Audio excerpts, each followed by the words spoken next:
계속해서 우리 사도행전 말씀 나눕니다. 오늘 27장을 중심으로 안심하라, 하나님을 믿으라 라는 제목으로 말씀을 전합니다. 우리는 살아계신 하나님을 믿고 사는 하나님의 백성입니다. 하나님 살아계시기 때문에 다 아십니다. 다 아시는 하나님은 살아계시기 때문에 또한 모든 일을 행하십니다. 하나님이 때를 따라 우리를 도우신다라고 하는 믿음 가지고 우리 성도님들이 사시기를 주의 이름으로 축복합니다. 사도 바울이 제3차 전도 여행을 통해서 수많은 이방인들에게 복음을 전합니다.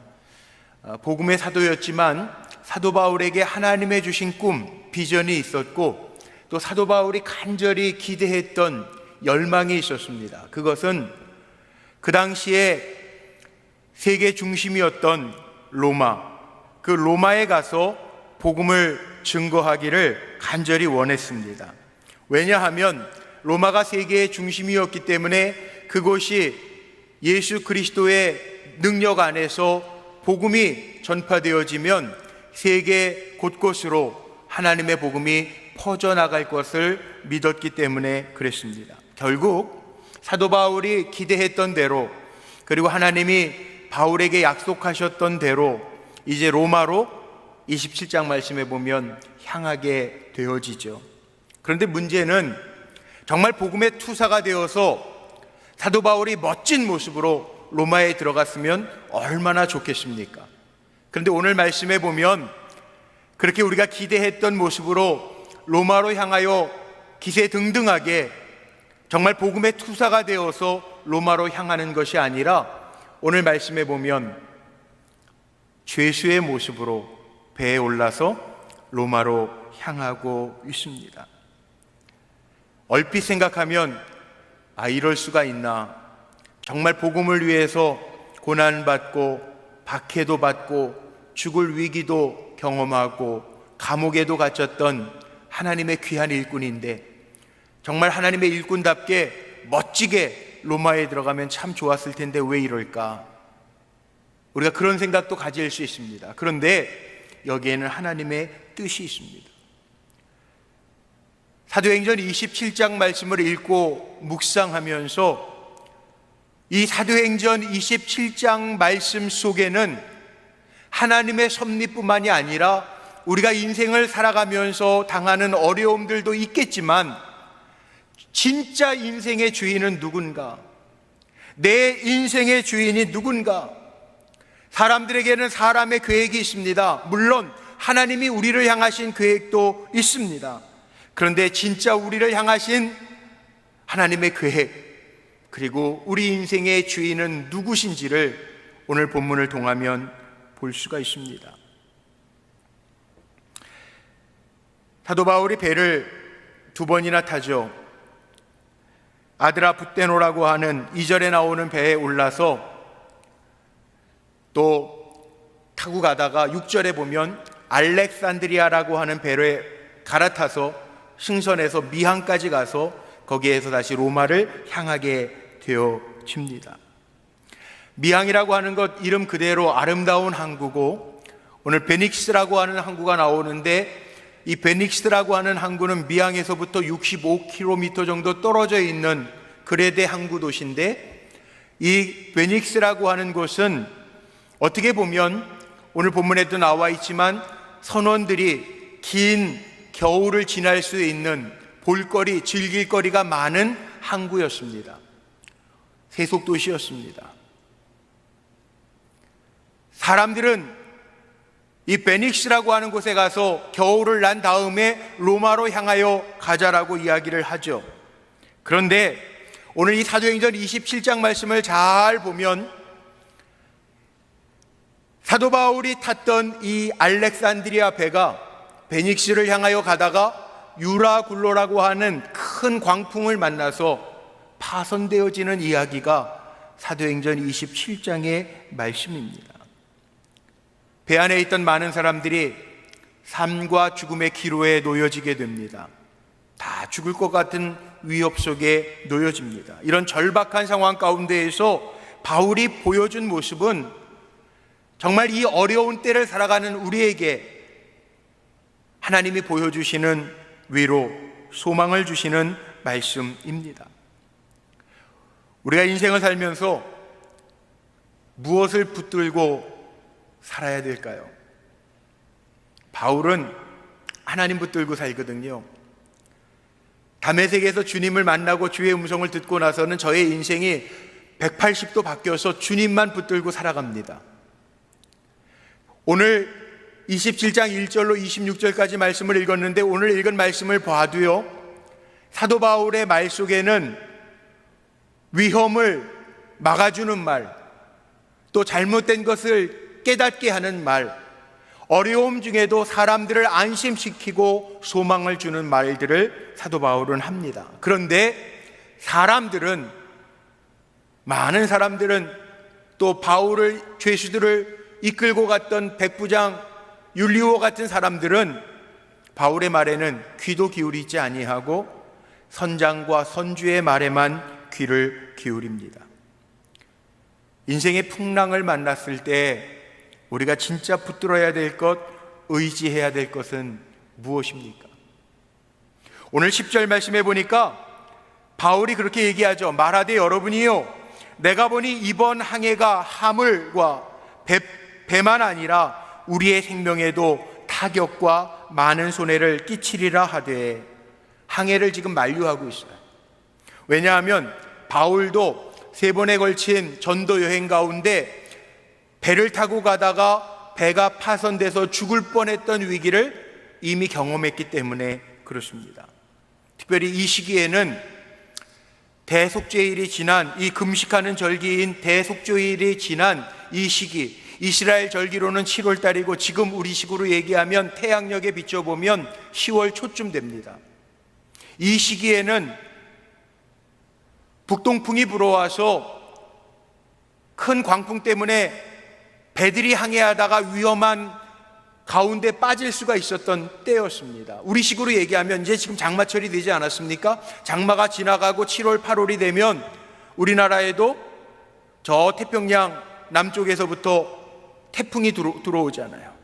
그래서 우리가 7, 8, 9월 달 지나면서는 태풍이 몇 개씩 올라온다라고 하는 걸 다 알지 않습니까? 바울도 이미 경험해봤기 때문에 이때는 좀 피해가자라고 이야기를 합니다. 그런데 더 중요한 것은 바울이 경험에 의해서만 말하는 것이 아니라 이것은 하나님이 이미 바울에게 알려주신 경고였다는 거죠. 그런데 11절에 사람들은요, 아쉽게도 바울의 이야기는 귀 기울이지 않아요. 왜? 바울은 죄수 중에 한 사람이었거든요. 사람들이 귀를 기울였던 것은 바로 선장과 선주의 말을 더 믿었더라. 11절에 그렇게 나와 있습니다. 물론 선장과 선주의 말을 들어야죠. 배 타는 사람들이니까. 인간에게 주어진 경험이라고 하는 것도 정말 좋은 지식이니까 들어야죠. 전문가 아닙니까? 배 타는데 선주, 선장은 전문가잖아요. 그런데 우리가 주의해야 할 것이 있어요. 아무리 전문가라도 우리가 전문가와 전문적인 지식을 가진 사람의 귀를 기울이다가 보면, 사람의 말 듣고 판단하다 보면 자칫 잘못하면 때로는 우리가 하나님의 말씀을 놓치기가 쉽다는 거예요. 질문 하나 해볼게요. 배를 타는 사람이 선장의 말을 물론 귀 기울여 담아야 되겠죠. 안내문도 들어야 될 테고. 그런데 하나님 어떤 분이신가요? 하나님은 온 우주 만물을 주관하시는 하나님이세요. 그러니까 전문가 중에 전문가는 하나님이세요. 진짜 전문가는 하나님이시잖아요. 우리를 고치실 수 있는 분도 하나님이세요. 우리를 살리실 수 있는 분도 하나님이세요. 그런데 우리는 자칫 잘못하면 사람의 말에만 귀 기울여서 너무 마음을 거기에다가 빼앗기고 하나님의 말을 듣고 살지 못할 때가 있어요.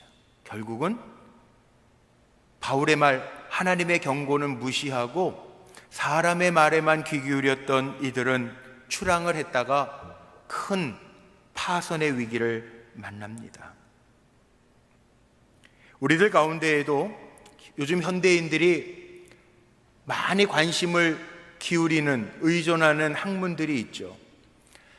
요즘 우리가 인문학이라는 이야기를 많이 합니다. 철학, 문학, 종교학, 예술 다 포함해서 인문학.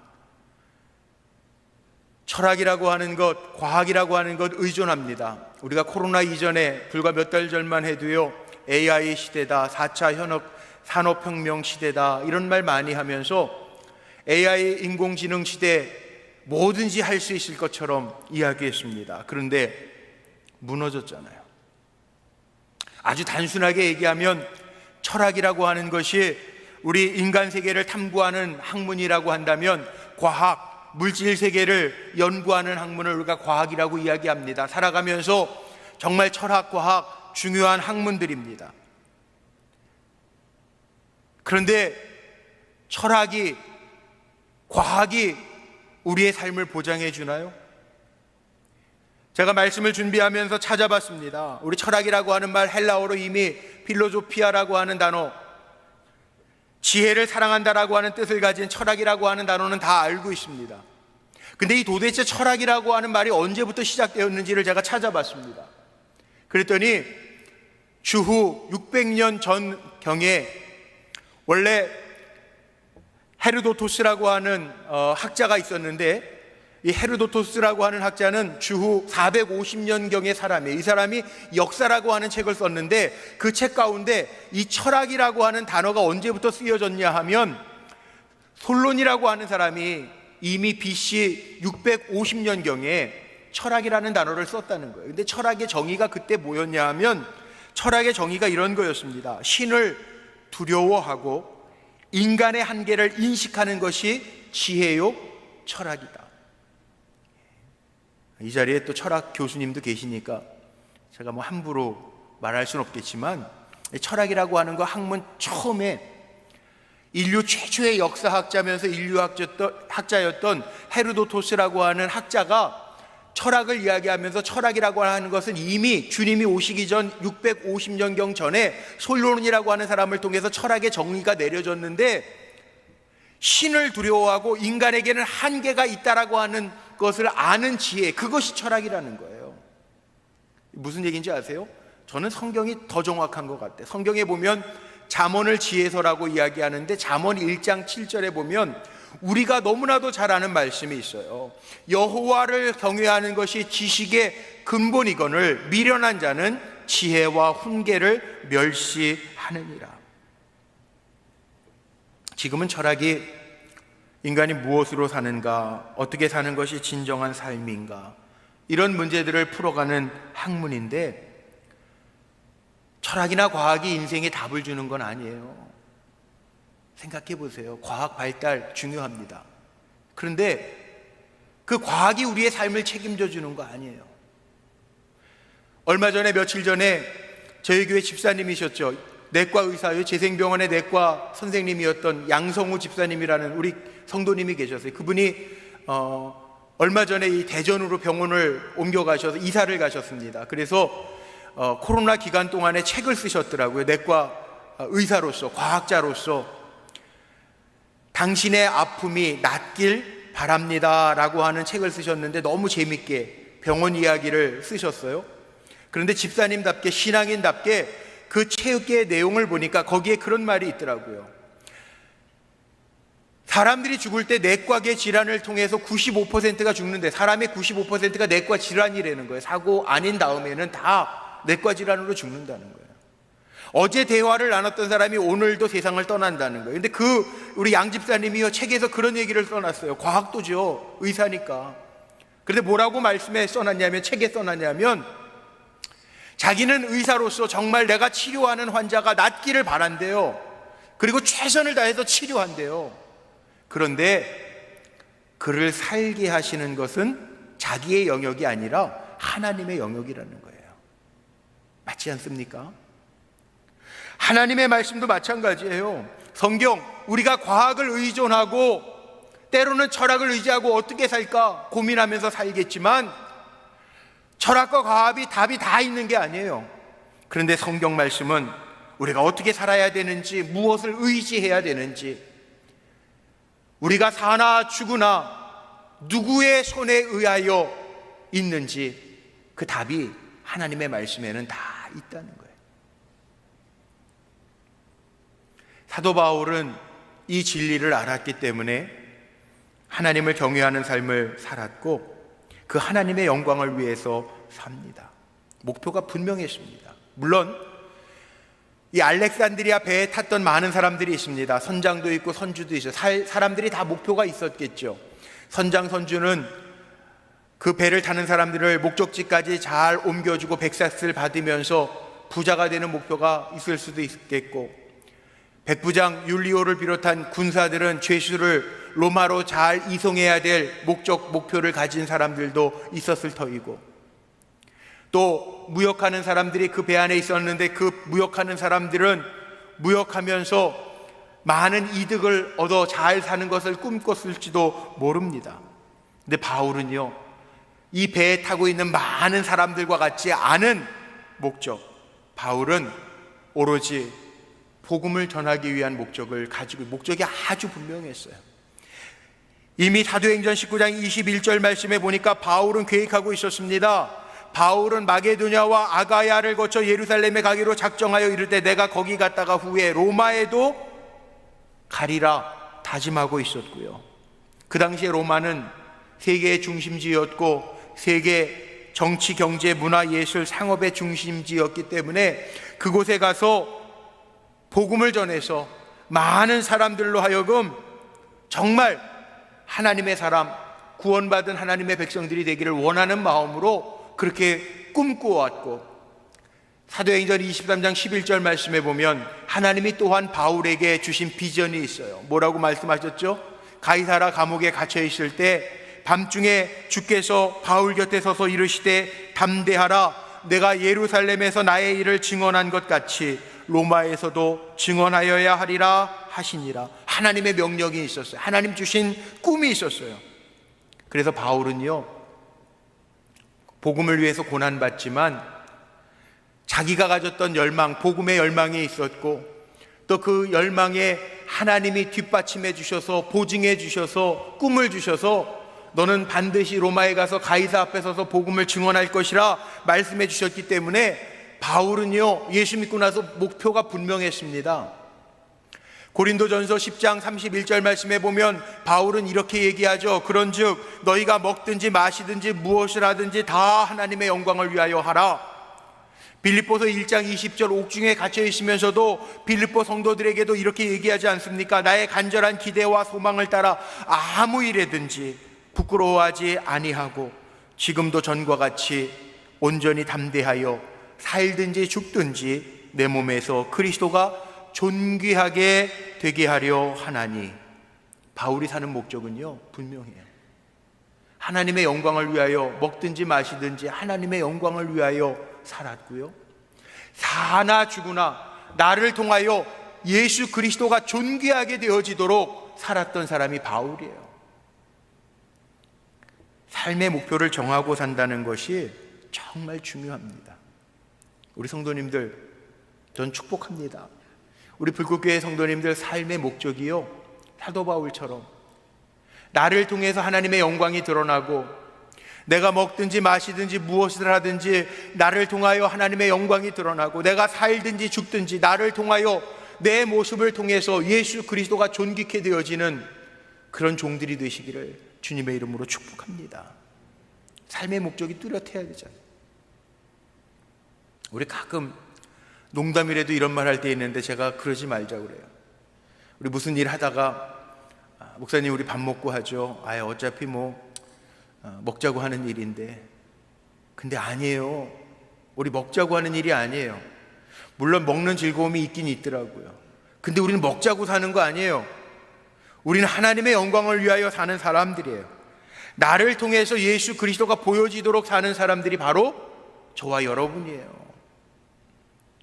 생각해 보세요. 하나님이 애굽에서 종살이하는 이스라엘 백성을 건져내실 때 다르게 살게 하시기 위해서 건져내셨어요. 사도행전 11장에서 말씀이 이미 보았죠. 안디옥에서 비로소 그리스도인이라 이름이 붙었습니다. 다르게 사는 모습을 보면서 안디옥에서부터 많은 사람들이 저 사람들은 다르게 사는 사람이야, 예수 믿는 사람이야, 그리스도에게 속한 사람이야, 그렇게 붙여졌어요. 다르게 사는 사람이라고요. 우리는 이 땅에서 먹자고 사는 사람들이 아니고 하나님의 영광을 위하여, 하나님을 존귀하게 하기 위하여 사는 사람들이라는 거예요. 유라굴로라고 하는 광풍, 요즘에 우리 코로나19 때문에 얼마나 힘듭니까? 이게 인간의 한계를 보여주잖아요.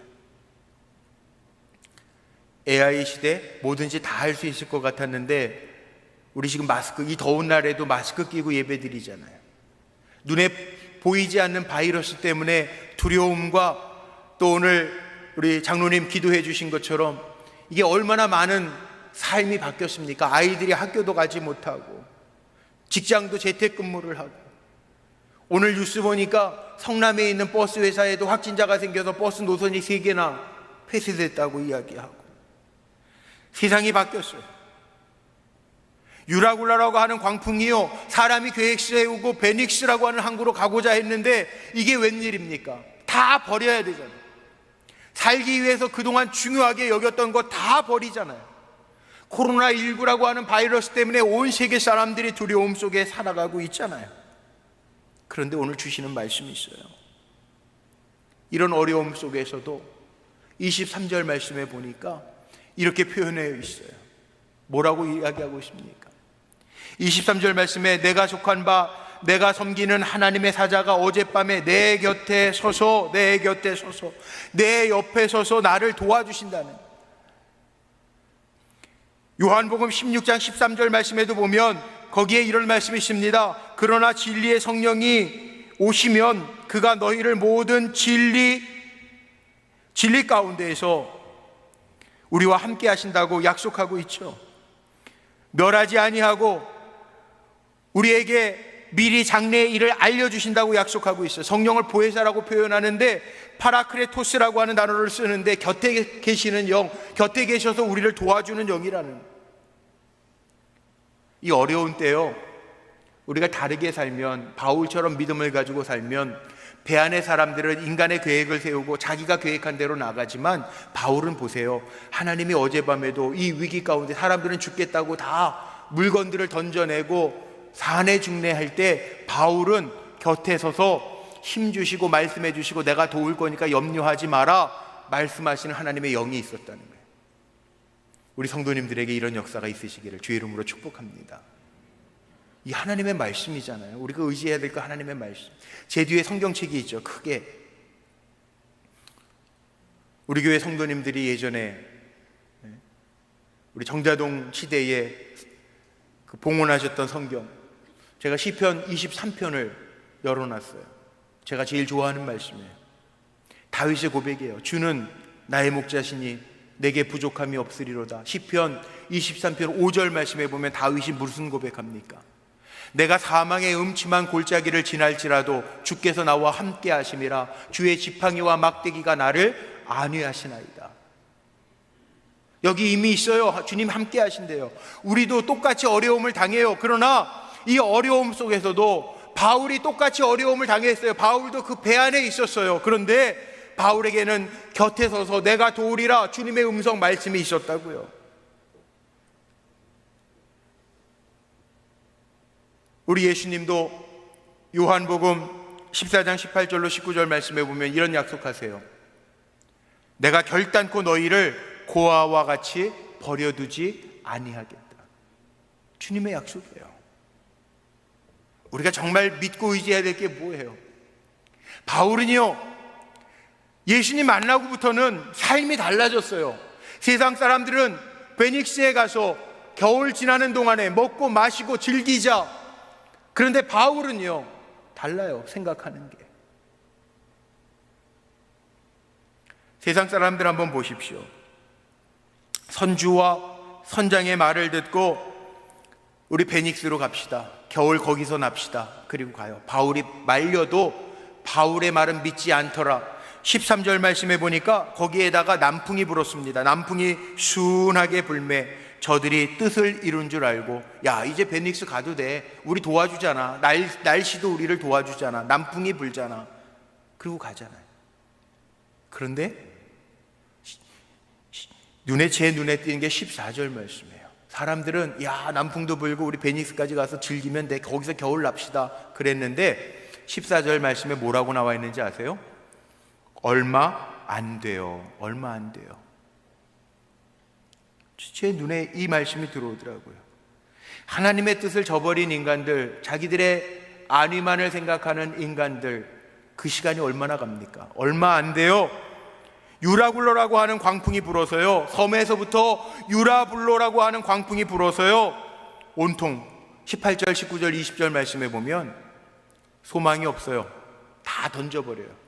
아마 배 안에는 무역 물건들도 있었을 거고요, 로마로 가는 사람들이 가족들에게 줄 선물도 샀을 거고요, 심지어는 배에 필요한 모든 물건들도 다 내버립니다. 배를 운행하는 데 필요했던 기구들도 다 버립니다. 20절 말씀에 보니까 해도 안 보이고 별도 안 보이고 살 소망이 다 끊겼다라고, 구원의 여망마저 없어졌더라, 그렇게 표현되고 있어요. 사람들이 인생을 살 때 이런 일이 없었으면 좋겠지만 유라굴로 광풍과 같은 어려움을 종종 만날 때가 있어요. 어려움을 만나면 대부분의 사람들이 하나님, 왜 이런 어려움이 나에게 왔습니까? 물을 때도 있습니다. 오늘 말씀 속에 보면요, 사람들이 아무리 계획을 해놓고 노를 잡고 배 키를 잡아도요, 15절 말씀 보세요. 어떻게 할 수 없어요. 배가 밀려가는 바람에 맞추어서 그냥 쫓겨가는 게, 그게 배의 모습이에요. 우리가 이때 깨달아야 할 것이 있습니다. 전문가가 다 할 수 없어요. 다수가 다 좋아했다고 그 배가 안전한 것도 아니에요. 그 어려움 속에서 우리가 깨달아야 될 게 있어요. 뭘 깨달아야 될까요? 전능자 하나님을 깨달아야죠. 우리가 요즘 코로나 때문에 다 힘들다고 그러는데, 하나님 왜 이 어려움이 우리에게 왔습니까? 그리고 원망할 때만이 아니에요. 답이 어디 있을까요? 요즘에 서점에 제가 가보니까 코로나 이후의 시대를 준비하라고 하는 책들이 베스트셀러에 되게 많이 나와 있더라고요. 저희 교육자들하고 얼마 전에 코로나에 대한 책들 가운데 조금 보수적인 신학자죠, 베들레헴, 미국의 침례교 목사면서 베들레헴 신학교 교목으로 있는 존 파이퍼, 많이 들어보셨을 거예요. 이름 존 파이퍼 목사님이 쓴 코로나19와 그리스도라고 하는 책, 이 책을 우리 교육자들하고 다 나눠봤습니다, 같이. 근데 이 존 파이퍼 목사님이 뭔 얘기를 하는 줄 아세요? 이런 얘기를 합니다. 예레미야서 3장 23절 말씀, 작은 산들과 큰 산 위에서 떠드는 것은 참으로 헛된 일이라. 이스라엘의 구원은 진실로 우리 하나님 여호와께 있나이다. 이 말씀을 전하면서 이렇게 얘기해요. 모든 것에게 미치는 주권, 그건 하나님의 손에 있다는 거예요. 코로나도 하나님 손에 있다는 거예요. 사람들은 이 어려움 속에서 확률, 계산, 완치자 몇 퍼센트, 소망이 거기에 있는 게 아니라 몇 퍼센트의 가능성에 우리의 소망이 있는 것이 아니라, 우리 믿음의 사람들은 달리 생각해야 된다는 거예요. 모든 주권이 하나님께 있는데 그 하나님의 주권은 어디에까지 미치느냐? 하나님이 이 어려움 때문에 우리 인류를 다 쓸어버리시기 위하여 이 어려움을 주는 게 아니라는 거예요. 하나님 정말 선하시고 거룩하신 하나님이시고, 하나님의 마음은요, 우리를 너무 사랑하셔서 독생자도 아낌없이 내어주신 하나님의 사랑이 있는데, 우리는 이 어려움 속에서 깨달아야 될 것이 가능성에다가 소망을 두는 것이 아니라 우리의 소망은 하나님 자체에 두고 하나님이 우리의 소망입니다 고백하면서 살아야 된다는, 이 어려움 때 바울이 소망을 어디에 두고 있을까요? 똑같아요. 유라굴로 강풍은 그 당시 바울 시대에 일어났던 큰 재해고요, 오늘 이 시대에 우리의 삶 속의 문제는요, 어떻게 보면 유라굴로와 같은 광풍이 코로나19와 같은 어려움일지도 모르겠어요. 우리 인간 아무것도 아니잖아요. 지나면서 우리 성도님들까지도 이 코로나 때문에, 이 여파 때문에 여러 가지 어려움들이 있어서 저에게 기도 부탁하는 분들도 있어요. 우리가 진짜 잊어버리지 말아야 될 것도 있어요. 이 어려움 속에서 잃어버리지 말아야 될 것은 살아계신 하나님 우리와 함께 하신다는 거예요. 바울이 그 어려움 속에 같이 있지만 바울이 다른 사람들처럼 두려워하고 불안해하지 않았던 이유는 안심하라, 하나님이 내게 말씀하신 대로 그대로 되리라고 나는 믿노라. 바울이 안심할 수 있었던 이유는 살아계신 하나님의 음성이, 말씀이 바울에게 있었기 때문에 그렇습니다. 로마인의 이야기라고 하는 책의 저자인 시오노 나나미가 로마인의 이야기 속에 이런 얘기하죠. 로마가 왜 멸망했느냐라고 하는 질문에 대답하기 전에 생각해야 할 것이 있는데, 로마인은 언제 무엇 때문에 그들만의 신적 자신감을 잃어버렸는가, 그걸 말해야 된다라고 이야기해요.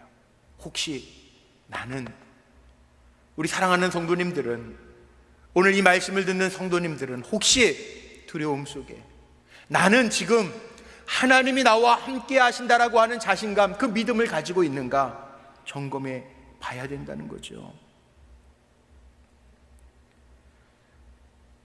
유라굴로라고 하는 이 광풍, 사도행전 27장 전체를 차지하고 있는 큰 문제였던 유라굴로라고 하는 이 광풍을 만났지만 바울은요, 살아계신 하나님의 그 위대하심을 봅니다. 믿음의 사람은요, 문제를 보는 게 아니라, 유라굴로라고 하는 광풍을 보는 게 아니라 유라굴로라고 하는 큰 위기 속에서 살아계신 하나님을 봅니다. 오늘 본문 말씀해 볼까요?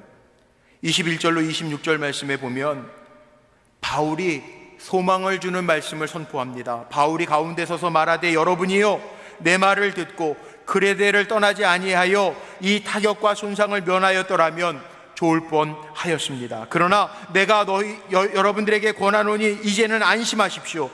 여러분 중에 아무에게도 생명에 손상이 없겠고 오직 배뿐입니다. 나의 속한 바 곧 내가 섬기는 하나님의 사자가 어젯밤에 내 곁에 서서 말하되, 바울아 두려워하지 말라. 내가 가이사 앞에 서야 하겠고 또 하나님께서 너와 함께 항해야 하는 자를 다 내게 주셨다 하셨으니 그러므로 여러분이 안심하라. 나는 내게 말씀하신 그대로 되리라고 하나님을 믿노라. 그런즉 우리가 반드시 한 섬에 걸리리라 하더라. 바울은요, 확실하게 믿었어요.